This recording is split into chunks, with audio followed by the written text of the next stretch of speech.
What a wonderful day! Apes, together, strong! Now, I am Caesar!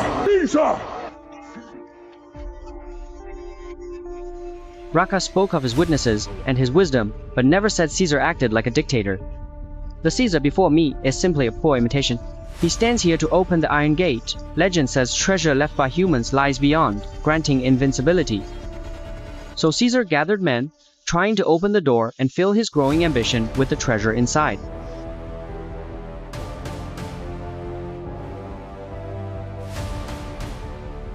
Whoa!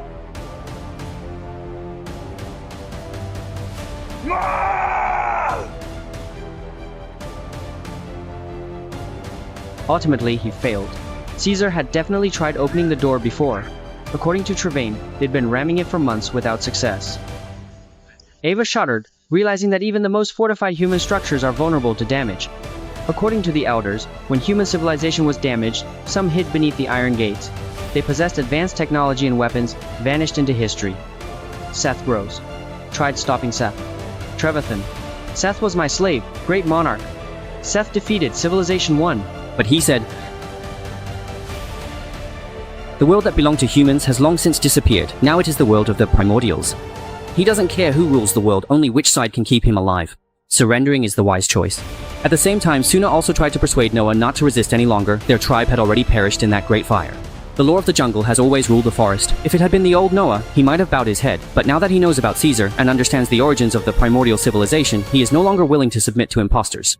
The village elders did not tell us everything about this vast and mysterious world we inhabit. They were unable to tell us, for the simple reason that they themselves did not know. They simply had no desire to understand the truth of the situation at all. But you have a very different perspective, and that is what makes you stand out from everyone else around you. Come here. Caesar had heard about their struggles along the way and thought that Noah and Ava could be useful to him. Trevisan was already old and had been trapped here for too long, so he didn't really know much about the outside world. But Ava's very first appearance in the chamber immediately captured Caesar's full attention. He deeply hoped that Ava could help him unlock and open that ancient, heavy iron door to obtain the hidden treasure inside, so that the primordials could finally achieve a much higher level of evolution. Humans were truly capable of many great things. They could even move and level entire mountains. They could speak to one another across the oceans. They could fly high up, Noah, just like the mighty eagles fly. But now, finally, we will begin to learn. Of course, Ava wouldn't let them in and lied, claiming she didn't know how to open the iron door. Caesar was so angry he laughed, turned around and handed over the treasure map and revealed Ava's origins. At first, she set out with her people to search, but they unfortunately encountered the masked tribe. The masked tribe didn't understand their value, killing Ava's companions and taking only the treasure map. When Caesar saw it, he realized humans had left a treasure for themselves, so he sent out a large number of people to search everywhere for Ava's whereabouts.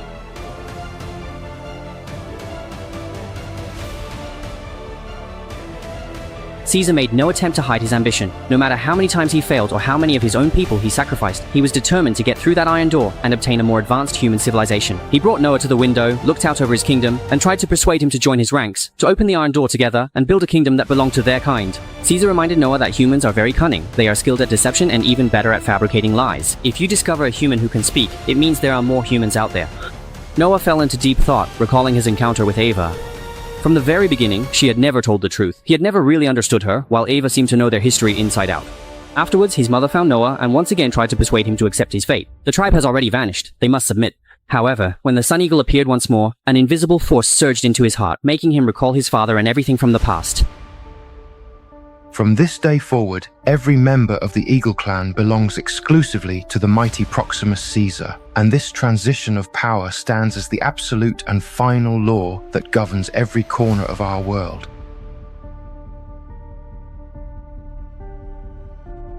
However, the current law is fundamentally wrong. This time, the Sun Eagle chose to land on his arm because it saw in Noah an unyielding courage. Only with this spirit can one tame the soaring eagle, cross mountains and rivers, and bring one's people back. That night, Noah found Ava and demanded to know what she was really doing here. What secrets are hidden behind the iron door? You answer truthfully. Maybe I can help. What exactly is it you need down inside the vault? Like a book. A special one. Humans lost their ability to speak, and this book might bring it back. A book can do that? This one can. Ava told him that in the past the original tribe, just like the Echo tribe now, couldn't speak and had no intelligence. They were kept in captivity by humans, locked in cages. But later, human drug research failed, and by accident, the original tribe gained intelligence, while humanity set itself on the path to extinction. Ava's words washed over Noah's worldview like a flood. He couldn't tell whether what Ava said was true or false. Right now, he had only one thought: to rescue his own people. As for the struggle between Ava and Caesar, he didn't care. Noah agreed to help Ava get that book, and in exchange, Ava would help them escape from here. Late at night, Noah woke up Suna and Anaya, hoping they would help him escape together. But Anaya, out of fear, refused to take part. In the end, Noah brought Suna to the Iron Gate. Ava had already prepared explosives. She planned to use them to blow up the dam. Suddenly, Anaya appeared. You simply cannot make that difficult mountain climb without having Anna by your side. Following Ava's instructions, they laid the explosives on the dam. At that moment, Travasan appeared. He couldn't understand why Ava was doing this. Humanity is now history. It is the era of the Caesar. If this is exposed, Ava and the others will be in trouble, and he will be implicated too. Speaking thus, he went to report to the Caesar. No wonder people have always hated traitors in history. At this moment, Ava probably felt as if she had seen a ghost. A human descendant. Ava's intelligence and quick thinking, far beyond everyone now.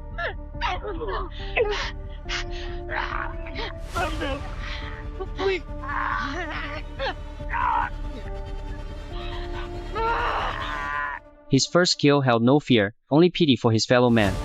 In crisis after crisis, apes unite, while humans fight among themselves, depleting their strength in constant struggles. It's less a virus destroyed humanity, and more that humanity destroyed itself. After defeating Trevisan, they trudged along the coast.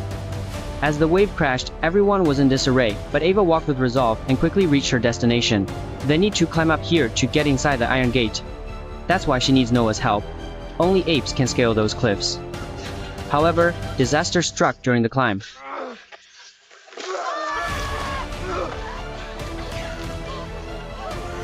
Had it not been for Noah's superior strength, they might have fallen long ago. Finally reaching the top, Ava instantly got her bearings and led them through the window. The torch was lit, rekindling a century-old inspiration. Ava mentally replayed the treasure map, successfully locating the power switch. The lights flickered on, the glare of the incandescent bulb stunning Noah and the others. It's hard to believe this massive complex was built by the Echo tribe. Modern civilization's impact has been devastating. Ava glanced at the blueprint, told Noah to stay put, and went there to find what she needed. By accident, Ken Dongyang wandered into a dusty, abandoned human classroom, filled with sights that truly and deeply awed them. Ava located the control room and rummaged through it. She discovered a hidden stash of weapons.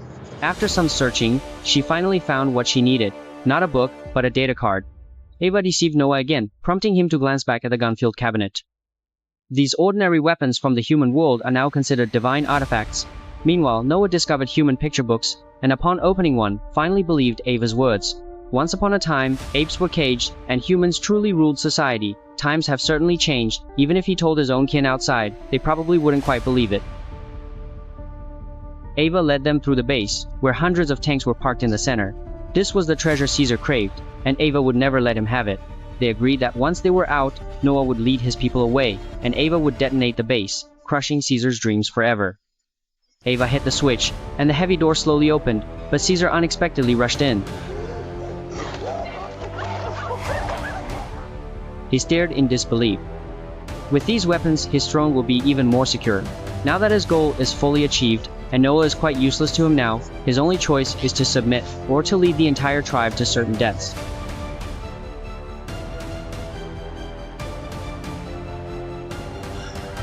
Seeing Sona in mortal danger, Ava raised her gun and fired, killing the ape holding her hostage. Even Caesar couldn't withstand such power. He watched Ava pull the trigger. Caesar's death brought Ava release, knowing her decision was right. His death was a loss for the ape tribe, a victory for human dignity and hope. Humanity must survive, thus Ava chose. Caesar had no choice but to back down quickly. Hiding behind the others, he agreed to let Ava go, but only if she told him where the other guns in the base were hidden. Having witnessed the power of a gun, she wouldn't let go easily. Just as Noah saw the determination in Ava's eyes, and was about to stop her immediately, she quickly ran out.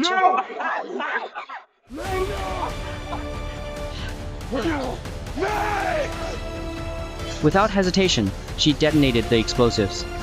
The dam burst, and seawater surged in.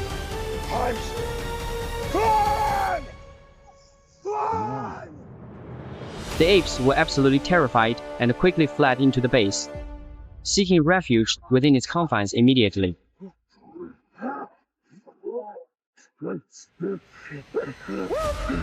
Iva ascended the steps, silently observing the scene. Humanity's civilizational break is severe. To reclaim control, they must simply decide. In that moment, he was a human warrior. The ocean destroys everything, but offers humanity a chance to breathe. Noah struggled in the water, surfacing and urging everyone to climb aboard. He knew there was an exit above. If they survived this wave, they could go home. Unexpectedly, heavy breathing came from behind.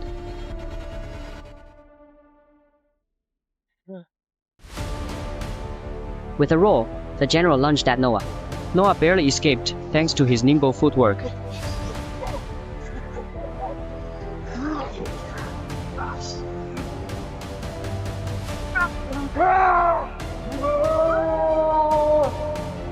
Falling back into the water, he knew he couldn't beat the general in a fight, so his best bet now was to outsmart him. Knowing the terrain well, Noah skillfully lured the general into narrow passages. They squeezed through the pipes, nearly stuck several times. As the general was about to pounce, Noah quickly teleported away. The general was caught off guard, stuck in the pipe. As the relentless seawater engulfed him, their kingdom would inevitably vanish. Noah turned and left, finally reaching the top floor. Before he could even rejoice in the long-awaited sunlight, Caesar burst out very suddenly and unleashed a truly furious and powerful beating on him. He hated Noah's arrival, which destroyed everything he had. He hated even more that Noah colluded with Ava to flood his treasure. Now he had nothing left, only hope in the eagle tribe before him. Even if Noah submits very humbly, he can still rebuild his kingdom with these apes.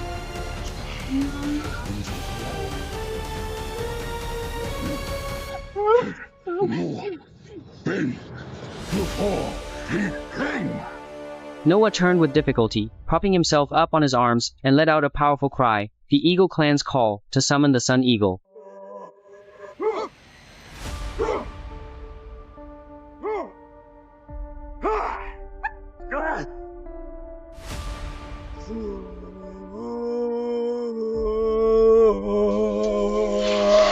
The tribe's power descends from the sky. Summoned by fate, the Sun Eagles descended quickly, relentlessly pecking at Caesar. Cornered by their savage assault, the king ultimately plunged into the endless ocean. Ambition devoured him whole. Freedom is an ape's primal obsession, Caesar's most indelible legacy. Noah fulfilled his promise, bringing all his people back to the tribe to rebuild their civilization. But no one expected Ava's arrival. She came to say goodbye. Despite her past actions of destroying the dam, nearly killing Noah's people, he held no regrets. The base belonged to humans, who had the right to choose their fate. Moreover, this land wasn't solely for apes. Humans also deserve the right to survive. Every creature fights to survive, no matter what it takes.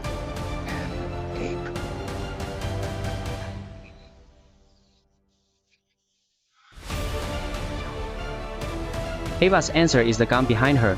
For the sake of humanity's future, overly intelligent apes should be eliminated, Noah included. But as Noah presented the necklace, recalling Laka's initial kindness, a tear slid down Ava's cheek. Ultimately, she lowered her gun, choosing to spare Noah. As they said, Caesar, who led the apes to freedom, longed for peace from the very beginning. Ava left the Eagle clan and returned to human lands, handing over the treasure she had recovered after much hardship. Beneath this base, more human survivors are hidden. For years, their only wish has been to restart the satellite and reconnect with humanity on the other side of the planet. Ava wasn't exactly lying. She did find something that could make humans speak again. This communication rekindled hope for all survivors. After a century of hardship, human civilization will take this step to begin a new life. No longer alone, no longer fighting as trapped beasts, they'll carry human civilization's last spark, surviving still. That starlight once awed the apes, serving as a guiding beacon. The film concludes. 3 centuries pass. Caesar's figure fades, yet his strong will endures in their blood. His pursuit was not dominance or enslavement, but freedom for apes to soar. May everyone have freedom and communities thrive in goodwill. This legacy, spanning ages, now truly rests firmly upon young Noah's shoulders. From a lost, bewildered orphan to a leader upholding his people's faith, Noah's path is indeed the best response to Caesar's spirit. He embraced Caesar's kindness and courage to protect his people's freedom and dignity, rather than emulating his ambition and brutality. What is true inheritance? It's not imitation of titles or power struggle, but transforming predecessors' intention into strength driving us.